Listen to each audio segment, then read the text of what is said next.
aqui é a Dani e este é o podcast Bota Pra Fora, um espaço para compartilhar sentimentos, inseguranças, ideias e noias.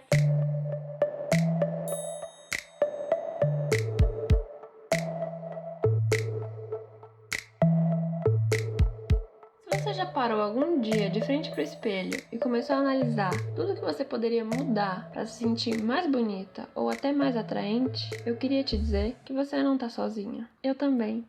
Mas ninguém me contou que eu teria que ser a mais bonita, a mais simpática, a que não pode envelhecer e que tem o seu maior valor atrelado à aparência. Ninguém me contou nada disso, mas foi o que eu descobri, nascendo em um corpo feminino, em uma sociedade cheia de padrões estéticos que me dizem o tempo todo como eu devo ser, o que eu devo vestir, como eu devo agir. Se você também se identificou com isso, me dá a mão e vem ouvir essa conversa aqui.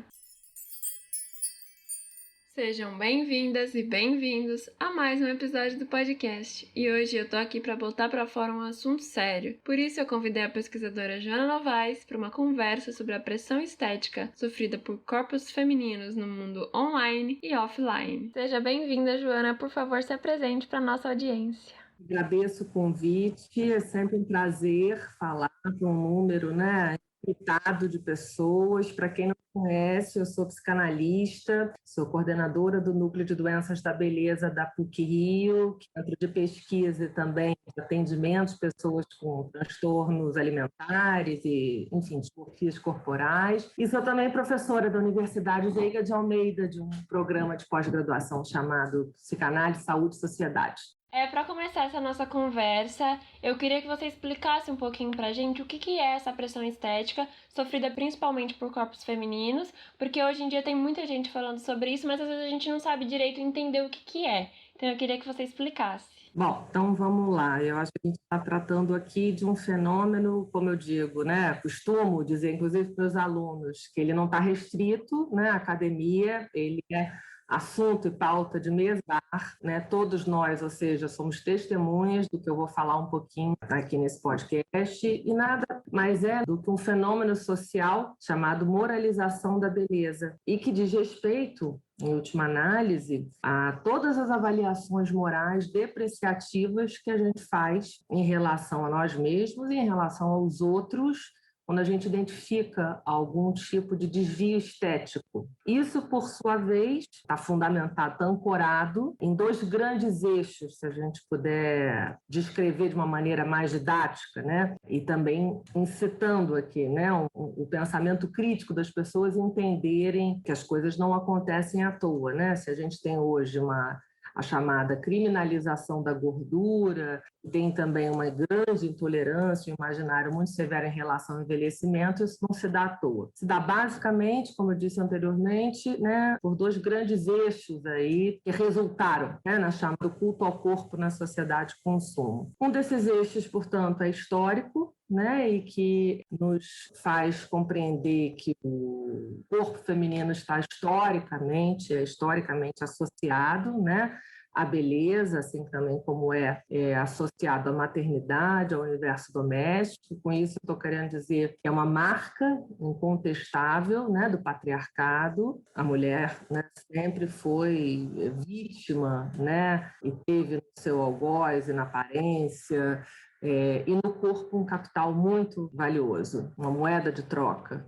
quer seja para casar, para cumprir, digamos assim, as funções que socialmente lhe eram esperadas, casar, ter filhos, cuidar da casa. Outro eixo, a gente tem razões de ordem econômica, se a gente puder, sociais, certamente, políticas, todo um controle aí dos corpos que estaria referido, mas uma indústria, que, como sabemos, é a indústria do anti-aging, do wellness, do fitness, a indústria da beleza, que é extremamente lucrativa, só comparável à indústria armamentista. Então, acho que é interessante para a gente pensar no que comumente a gente chama de opressão em relação ao corpo feminino, mais vulgarmente, mas muito disseminado nas redes sociais, sobretudo, chamada gordofobia, que nada mais é do que a questão da gordura e que um termo mais acadêmico a gente chama de lipofobia, ou seja, que a gente observa, pelo menos de uma maneira muito acentuada nas 2 últimas décadas desse milênio. Sim. Eu venho percebido muito também que tem crescido nesse movimento de falar sobre esses assuntos. Isso é muito importante, questionar, tentar pensar sobre. E as redes sociais, ao mesmo tempo que elas dão essa maior visão para esses assuntos, eu acredito também que tem um outro lado, que é uma coisa que eu queria te perguntar. Como você acha que elas contribuem para esse aumento dessa insatisfação com o corpo e da pressão estética? Porque eu vejo que mesmo com muita gente falando sobre isso, ainda tem uma pressão muito grande e as redes sociais ampliam isso, né? Pois é, as redes, né, para a gente não deixar de ter uma visão arejada, né, uma visão muito maniqueísta, mas certamente eles são a grande plataforma, né, o grande meio de disseminação de valores, de modos de vida, né, costumes, práticas corporais, no caso dessa pauta. E com isso é lá que a gente encontra também, né, os mitos contemporâneos revisitados. O que eu quero dizer, né? As figuras icônicas, os modelos identificados a serem seguidos. E é muito interessante, como eu costumo dizer novamente aqui, né, para os meus orientandos, para os meus alunos, o pulo do gato, né, para a gente entender toda essa questão da regulação social do corpo, muito severa, de um imaginário, né, de muita intolerância.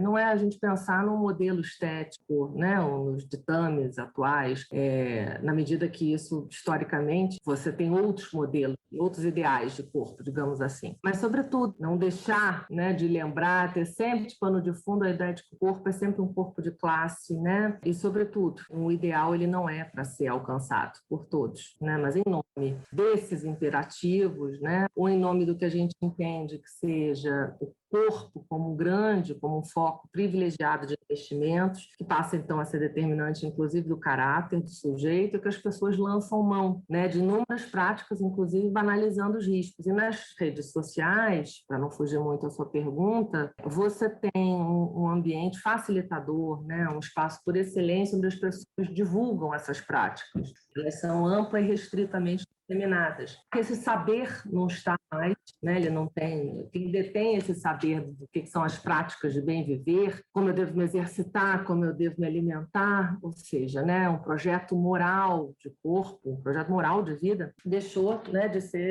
os especialistas, digamos assim, né? Esse discurso é mais um privilégio do discurso médico. Disseminam, ao mesmo tempo que patrulham os outros sujeitos, eles disseminam dicas, disseminam, né, compartilham receitas, enfim, de fórmulas, né, ou de, como eu digo, a senha, né, de acesso para você conquistar esse corpo. Ou, sobretudo, como eu gosto de dizer, né, para fugir da feiura. Eu acho que isso é importante para a gente entender, já que a gente está falando aqui de corpos que são normatizados, é importante a gente entender o que é um valor, né, o que a gente está chamando de feiura, a representação máxima da feiura. E certamente a gente tem na gordura, né, e na velhice umas representações, digamos assim, máximas, né, do que a gente foge, né, do que seria, de alguma maneira, criminalizado e uma transgressão. Então, nesse sentido, né, que a gente entende as redes sociais, as pessoas icônicas, os youtubers, ou, né, enfim, as Instagirls, enfim, as pessoas que têm um perfil mais visitado são aqueles que o grande público compreende que ostentam e que têm uma vida ancorada nesses valores contemporâneos. Então, a disciplina, né, o acesso irrestrito a uma série de bens de consumo, enfim. Então, acho que é essa ideia da rede social, ao mesmo tempo como espaço de resistência, né, um espaço de expressão do pensamento crítico, mas também um espaço paradigmático onde você percebe de maneira inequívoca essa íntima associação contemporânea entre beleza e saúde. Com certeza. Isso que você falou, quando eu estava pesquisando a pauta, eu encontrei uma pesquisa que ela fala um pouco sobre as redes sociais e a insatisfação com o corpo voltada para o público adolescente, de 10 a 18 anos. E aí eu encontrei que quanto mais tempo as garotas que participaram dessa pesquisa usavam as redes sociais, maior era o grau de insatisfação com o corpo. Certamente, né? Porque funciona por comparação, né? E é interessante você pensar no sujeito contemporâneo, como é que se dá a constituição identitária, né? Onde é que ele legitima quem ele é, certamente é nas redes, né? Através dos likes. Sobretudo adolescente vai buscar os modelos identificatórios, né? Essa comparação gera sempre, um sentimento de insuficiência, de que eu estou aquém do que eu deveria. É típico de uma sociedade de desempenho. No pain, no gain, eu tenho que fazer por merecer, né? É sempre na comparação com o ideal, sem falhas, né?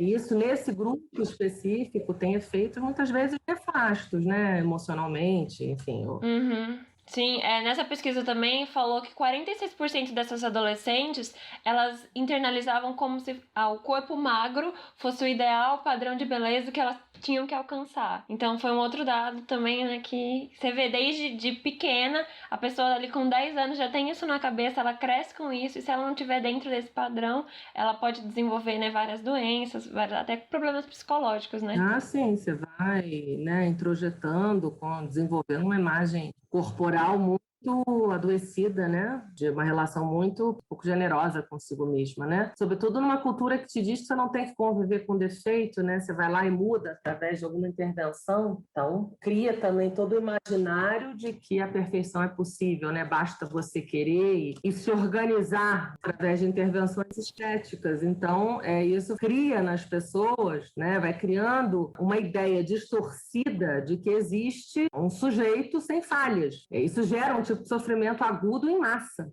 né? Um sintoma social, que são as chamadas doenças da beleza, inclusive. Sim, sim. Eu queria que você me falasse um pouquinho agora sobre essas doenças da beleza.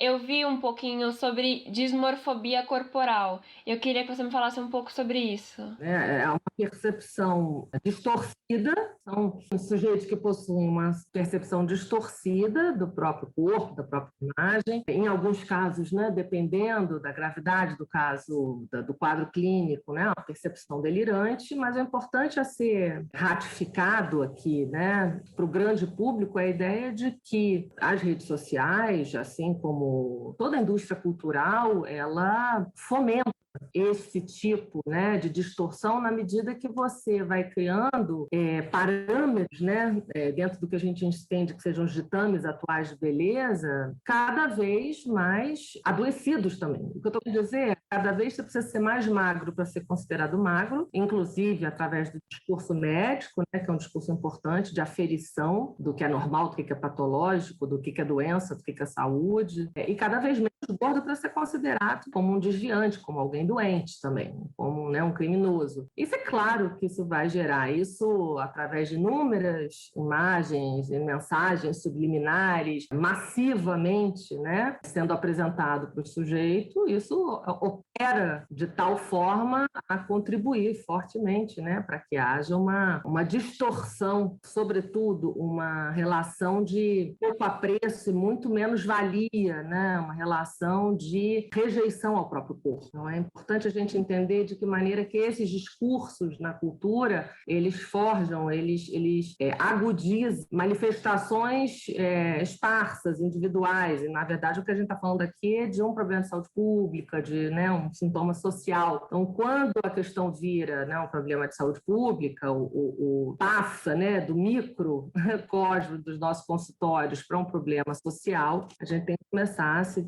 questionar, enfim, a pensar o que na cultura, que compõe esses discursos e que forjam as subjetividades, está contribuindo para esse adoecimento em massa. Você chegou a mencionar agora há pouco sobre os procedimentos estéticos, cirúrgicos, e eu queria saber se você acha que existe uma banalização dos riscos das cirurgias. Porque você vê todo mundo fazendo, mas não vê muito, né, falando sobre isso. Não, certamente que é uma banalização do risco, até porque essa banalização do risco, ela é uma variável fundamental para que as pessoas consumam, né? Isso movimenta, aquece um mercado altamente prolífico, né, e monumental, eu diria, onde para você achar que nada pode ser mais importante, colocar a vida em risco, inclusive, né, do que se livrar de um traço estigmatizante ou, sobretudo, né, um traço que gera exclusão social, que é importante a gente dizer, e a aparência na atualidade ela tem um valor moral, e aí eu acho que isso implica em questões questões éticas, inclusive você abordou uma aqui importante, né?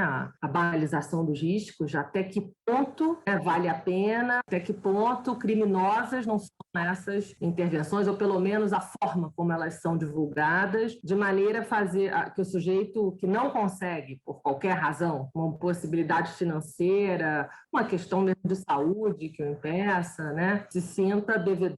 E, sobretudo, né, no mercado, você tenha também profissionais que, como é que eu posso dizer, de uma maneira cuidadosa, né, que manipulem, né, enfim, né? Então, acho que tem uma dimensão ética importantíssima, atravessada, né, por toda uma indústria extremamente lucrativa que pode levar a profissionais, no mínimo, muito vaidosos, gananciosos, enfim, né, pessoas que têm se mostrado, né, bastante eficientes como é que eu posso dizer, fazendo com que, né, um número cada vez maior de sujeitos, ainda apesar de todas as denúncias, sujeitos femininos, né, se deixem capturar através de facilitações, né, parcelamentos, a simplificação de um discurso que pode ser muito sedutor, dizendo que é tudo muito rápido, muito descomplicado, que não precisa ser feito, né, num hospital, pode ser feito em clínicas, que a gente sabe muitas vezes que pecam, né? Assim, sem as condições mínimas necessárias, e por condições mínimas necessárias para a segurança do paciente, eu estou aqui falando fundamentalmente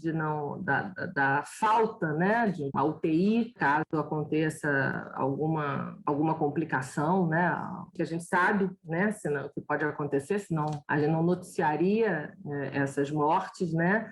E eu digo isso porque é muito curioso, né? É importante eu frisar isso aqui. Esses óbitos ou esses acidentes, estritamente divulgados pela mídia, né, de uma maneira geral, mas sobretudo nas redes sociais, e a gente se pergunta, né, por que apesar disso, tantas meninas, tantas jovens continuam se submetendo a esses procedimentos. Então, acho que é da ordem, né, certamente, da cultura, de discursos dominantes que estão aí circulando e que, de alguma maneira, ou em grande medida, fazem uma parceria, né, que te diz que o seu valor reside exclusivamente na sua aparência. Todas as minhas habilidades, as minhas competências, o meu valor, tudo que eu construí, enfim, habilidades profissionais, quem eu sou em todos os âmbitos da minha vida, com filhos, amigos, no ambiente de trabalho, não interessa. Nada disso tem valor se eu não ostentar uma imagem correspondente. Então, acho que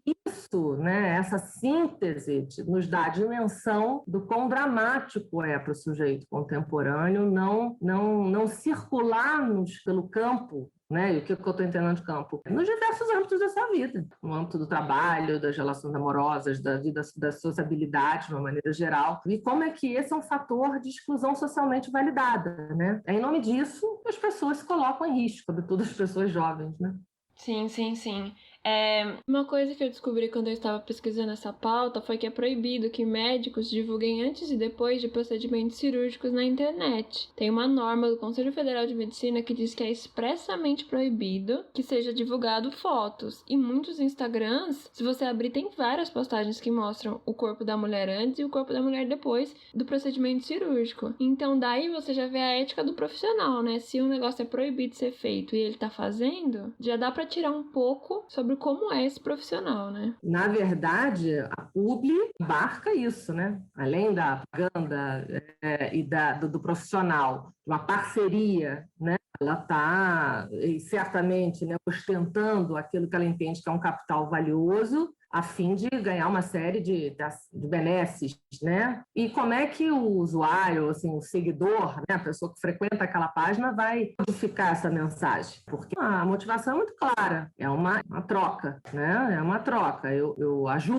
a divulgar o seu trabalho, né? E, ao mesmo tempo, me autopromovo. E isso é fértil, é interessante para nós dois. Ok, mas e o sujeito que está ali consumindo, né, essas imagens, esse discurso, esses vídeos, vídeos propagandeados, né, como ideal de vida, né, de bem viver. Como é que isso é assimilado? Isso certamente é assimilado da pior maneira possível. O sujeito se sentir absolutamente incompetente, fracassado por não poder ele, né, ou ela, no caso, já que essa pauta ela é muito marcada por uma questão de gênero. Como é uma cultura que vai te dizer o tempo todo que você é responsável pela sua aparência, né, do seu jeito, né, o no pain, no gain, é isso, né, você que se vire, dê seu jeito, renuncie dentro de uma lógica ali que é não só disciplinar, mas é sacrificial para chegar o mais próximo possível desse corpo ideal. Então, quer dizer, você tem aí a questão dos riscos, você tem uma lógica mercantil, quer dizer, a lógica da objetificação do corpo feminino, mas também uma lógica que é a lógica da sociedade do espetáculo, né? É uma loja, da tua cometida, né? É um grande vitrinão nas redes sociais. É verdade, o Instagram é uma vitrine, né? É, uma grande vitrine, uma grande exposição de sujeitos que editam ou que acreditam que estão fazendo a melhor edição, digamos assim. E essa edição, ela segue parâmetros muito curiosos, quer dizer, definidos pelo consumo, né? A gente não pode esquecer que o que a gente está falando aqui é do consumo do corpo. Então, se esse corpo ele é uma mercadoria, ele é um capital, e se esse sujeito, por sua vez, perdão, ele é assimilado, percebido, usado como mercadoria, aí dentro dessa lógica de consumo você entende não só a banalização dos riscos, mas você entende essa dimensão ética ser substituída por uma dimensão estética. E eu consumo o outro, mas eu também me coloco enquanto objeto de consumo a ser consumido. Essa é a lógica do corpo como capital. Essa é a lógica do sujeito mercadoria. Sim, sim. Eu queria falar agora sobre as complicações psicológicas que essa pressão estética que existe na internet pode causar nas mulheres. Porque eu acho que, principalmente as mulheres jovens, assim, que ainda não têm muito formada a própria identidade e tal, isso é muito forte. E eu falo por mim mesma, porque eu cresci nas redes sociais e, sei lá, eu tenho Instagram desde os 13 anos e eu percebo que isso mexe muito com o nosso psicológico, que os outros falam sobre a gente, o julgamento, o que eles acham, né? Mexe bastante. Ah, certamente. Até porque também cria uma intimidade, uma proximidade que faz com que tudo pareça possível. A banalização dos riscos, ela vem acompanhada disso, de um discurso que te diz que é tudo muito descomplicado, que está o acesso de um clique, né? Quer seja o clique, né, que vai te permitir parcelar ad infinitum práticas de intervenção estética que estão à nossa disposição, mas também oculta, omite do sujeito todo o processo, né? Na hora que eu apresento só o resultado, antes e depois, tem todo um gap aí, um hiato, né, de processo, de recolhimento, dor, de procedimentos que não são claramente explicados. Quer dizer, acaba que o processo em si também é editado. Na hora que você vai pastelizando isso, né, apresenta só as imagens de belos corpos, você subtrai todo o processo, toda a vivência, né, que fez o sujeito chegar. Porque, na verdade, né, todo esse processo vivencial não interessa, por um lado. Né? Não interessa por um certo lado, porque a gente precisa, quer dizer, a sociedade precisa vender com muita celeridade e de maneira que gere uma adesão maciça também, né? Então, falar do processo não ajuda a vender. O que ajuda a vender são resultados rápidos, é a promessa de felicidade. Por um lado. Por outro, você também tem, dentro dessa lógica sacrificial, disciplinar, certamente pode parecer um paradoxo, né? Uma predileção, digamos assim, né? A gente vê vicejar uns discursos em tom confessional, youtubers, influencers, enfim, a desglamorização, digamos assim, né? A exposição espetacularizada do seu processo, o que certamente essa é a dimensão que aproxima do grande público, né? Então você vira um grande voyeur da vida alheia, temos isso também, né? Aí você vê que é uma combinatória que é muito eficiente, né? Se ao mesmo tempo eu me sinto seduzido por respostas de resultados rápidos, por outro, eu também sou capturada e me sinto partícipe do que acontece com os corpos alheios, quase, enfim, aí viramos uma grande comunidade por afinidade de consumo e ideologia, que é a ideologia, a lógica reinante é do culto ao corpo, não não deixa de ser. Então, você tem esses dois eixos, né? Consumo e consumo, grande consumo, sociedade consumo, e o culto ao corpo, o corpo como um locus de investimento do sujeito, né? Uhum. E uma outra coisa que eu também percebi é o quanto de desgaste isso tudo não traz para as pessoas, né? Porque você tem que se preocupar com a sua aparência, com o seu corpo, com a sua vida. E é uma energia que você gasta com isso muito grande, né? De estar sempre atenta e vigilante a como você está fisicamente. É um protocolo corporal, né? Não há justificativa para qualquer deslize, né? Entendido ali como um desleixo, preguiça, né? A gente não desvincula uma coisa com a outra, né? Você não desvincula toda e qualquer atividade, né, da aparência adequada, do que seria um mínimo de adequação social, né? Tanto que você não prescinde da boa aparência para conseguir um emprego, você não prescinde da boa aparência para ter amigos, você não prescinde, sobretudo, né, no mercado amoroso, quando muito não seja porque você também começa a amargar falta de opção de roupas e lingeries, enfim, né?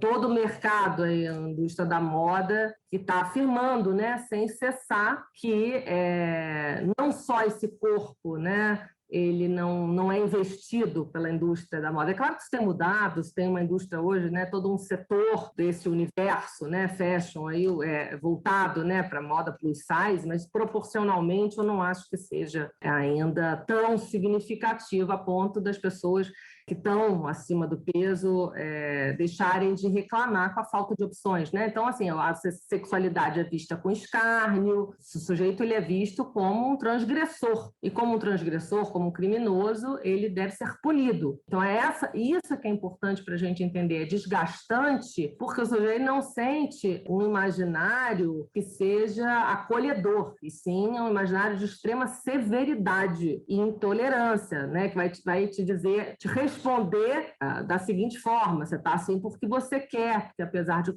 tantas práticas e dispositivos e opções, né, que você poderia lançar mão para adequar o seu corpo, engajar nesse projeto moral, né, de corpo, você não lança a mão de tudo isso, então você é culpado, né? Você é um sujeito desleixado, enfim. A ideia é de que o corpo ele produz, né, ou sobretudo a manutenção desse corpo através dessas práticas dietéticas, de exercício, cirúrgicas, ela serve, né, para produzir, né, que são controlados, que são escrutinados, que são alvo de patrulha, mas não só de uma patrulha externa, né? A gente exerce, por isso que quando você diz exaustivo, né? Não bastasse essa rotina excruciante, quer dizer, eu tenho que estar o tempo todo vigilante, ou seja, o que a gente está falando aqui, Daniela, é da uma lógica, né, da vigilância, do controle, né? Por isso que ser voyeur da vida alheia nas redes sociais emplacou, digamos assim, né? É um grande sucesso de público e audiência. Uhum, com certeza. A nossa aparência é meio que domínio público, assim, né? Tipo, todo mundo fala sobre e parece que é normal, assim, opinar sobre como o outro está e como o outro é. Uhum. Exatamente, é um assunto de interesse público, escrutínio, controle, crítica, né? Certamente. E isso é vivido para o sujeito como cuidado, não como invasão. Esse é o pulo do gato, e essa é uma outra variável importante, né, para a gente bater nessa tecla, né? Isso é vivido como saúde, não como doença. Hábitos de bem viver, cuidar de si, não como opressão, enfim, né, patrulha, invasão, né? Você tem que positivar todos esses dispositivos de controle e vigilância para que o sujeito se converta ele mesmo num agente também, né, dessa vigilância, desse controle, dessa patrulha. E reproduzindo, né, sempre essas práticas através não só da sua rotina, das suas postagens que vão dar conta, né, do nível de adesão a esse protocolo, mas na cobrança que esse sujeito vai exercer para que os corpos alheios e alhures também não desviem. E aí você cria, então, uma malha muito eficiente, né, de reprodução dessa lógica. Então, é a ideia, né, de que a identidade do sujeito contemporâneo ela não se dá através do mundo interno dele, ela se dá na exterioridade, né? Ela se dá através da aparência. Com certeza, com certeza. Olha, essa conversa foi muito boa, muito esclarecedora. Gostei bastante. É um prazer, né? É sempre bom ajudar através desses dispositivos, por exemplo, né, como os podcasts, a provocar os sujeitos de qualquer idade a pensarem criticamente sobre a realidade na qual eles estão inseridos, né? Estamos todos nós inseridos. Acho que, sobretudo, né, no nosso atual momento histórico, político, social brasileiro, né? Vivemos um momento de grande patrulha, controle. É importante a gente frisar, né, que podcasts são uma estratégia interessante, né, são práticas de resistência contra os ataques, né, que as ciências humanas e sociais, o saber que é produzido, né, nesses campos, vem sofrendo reiteradamente por esse governo. Enfim, né? Então, acho que é uma iniciativa super pertinente, válida, importante, mas também pode ser classificada, enquadrada como pertencendo à nossa militância na área da educação e das ciências humanas e sociais. Acho que é importante dar esse fechamento para que as pessoas entendam o valor do jornalismo na disseminação também e na crítica aos valores e aos costumes de uma época. Com certeza. Muito obrigada pela sua fala. O prazer foi todo meu, Daniele. Bom, e aqui no podcast a gente tem um quadro chamado Pronto Falei, que é o quadro de dicas e indicações. Então você pode indicar o que você quiser, um livro, uma série, um Instagram. Ah, sim, eu falei aqui de produção de saber, né? Então vou deixar algumas dicas. Bom, tenho 2 livros, coletânea tenho vários, mas enfim, vou deixar aqui como dica para quem se interessar em se aprofundar um pouquinho mais sobre o que a gente discutiu aqui nessa conversa. Um dos livros chama Com Que Corpo Eu Vou, pode ser encontrado em todas as grandes livrarias e, sobretudo, hoje em dia, né, com a pandemia, nos sites de venda. O outro livro chama O Intolerável da Feiura, foi meu primeiro livro, minha tese de doutorado, publicada pela editora Garamond. Esse já é um pouquinho mais complicado de encontrar. Pretendo, né, esse ano, lançar uma versão revisitada, porque ele já tem 15 anos, estendida pela editora Pris. Então, quem quiser, eu posso mandar, né? Vou deixar aqui o meu e-mail e aí eu envio, né? Porque senão a pessoa vai encontrar em sebos ou vai ter um problema de estoque em uma série de lojas. Então, eu estou tentando, de alguma maneira, solucionar esse problema, né? Enviando, como, aliás, né, todos nós estamos fazendo durante a pandemia, né? Virando grandes empreendedores digitais. Enfim, vou então terminar aqui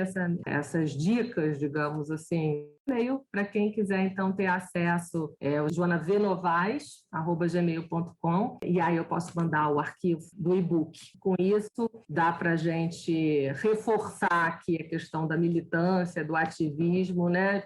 E lembrar que o corpo, como diria um grande poeta que eu gosto muito, que é o Carlos Drummond de Andrade, né? É claro que o corpo é feito para sofrer e para gozar. Então, fica aqui a minha mensagem final de que pensamento crítico e leitura nos ajuda a ter uma relação mais generosa com o nosso corpo. Com certeza. A minha indicação que eu vou deixar aqui é um livro da Rupi Kaur, que eu já cheguei a mencionar em outro episódio aqui do podcast, que chama O que o Sol Faz com as Flores, e tem uma poesia específica que eu acho que se encaixa perfeitamente com o tema desse episódio, por isso eu vou ler aqui para vocês, que diz o seguinte: se acreditássemos no valor do nosso corpo, uma indústria de $1 trilhão estaria arruinada. Pois é, para você ver como é que nós nos convertemos em carne, né? Carne descartável. Sempre importante lembrar, né? Os corpos não são só aparência, eles são um invólucro para um recheio, para uma história, para inúmeras vivências, e isso faz recuperar todos os recheios que compõem a vida, todas as suas dimensões. Bom, prazer, né, poder conversar aqui com você e com as pessoas que seguem o seu podcast. Então é isso, muito obrigada a você que ouviu até aqui. Se puder compartilhar com os amigos, compartilhe. Até o próximo programa. Um beijo, tchau!